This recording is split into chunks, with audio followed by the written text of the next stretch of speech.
maanta muuqaalkani wuu ka duwan yahay dhammaan muuqaaladii aad hore uga barateen Ayuub Show halkan maanta ku suganahay waa mid ka mid ah goobaha ugu cajiibsan ee ku yaala dalka Turkiga wadadan aan haatan joogo ee iga dambaysa ma kula tahay inay maalintii maraan dad ku dhow 1 milyan oo qof runtii aniga cajiib ayay la noqotay waa mid ka mid ah goobaha ugu caansan magaalada Istanbul waxaana lagu magacaabaa Istiklal Caddesi oo ah wadada xurriyadda waana goob si weyn ay u yimaadaan dalxiisayaasha yimaada Turkiga kuwaasoo malaayiin kor u dhaafaya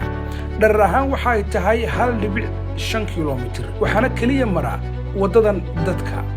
dhanka kale waxa ay wadadan qayb ka tahay dhaqaalaha magaalada Istanbul maadaama ay hareeraheeda ku yaalaan hoteelo maqaaxiyo dukaanada dahabka kuwa alaabaha la isku qurxiyo iyo sarifka noocyadiisa kala duwan arinta kale cajiibka ayaa waxa ay tahay dadka halkan maalintii mara oo lagu qiyaaso 1 milyan oo qof ayaa aan ku noolayn badi magaalooyin fara badan oo caalamka ka mid ah wadadan ayaa mid sidoo kale habeen iyo maalinba cidhiidhi ah taasi oo ka dhigan xiisaha ay u qabaan dalxiisayaashu aragtideeda wadadan ayaa sidoo kale waxaa dhex mara tareenka guduudan ama cas ee ay caanka ku tahay wadadan Istiklal Caddesi ee xaafadda taxi sidoo kale wadadan ayaa inta dhex socoto waxa indhaha u qabanayaan dad kala duwan kuwaas oo soo bandhigaya farshaxankooda sida heesaha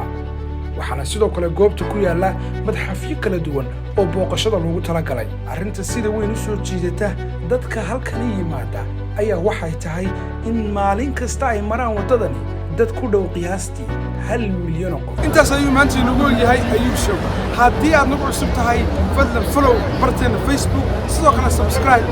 qaybteena YouTube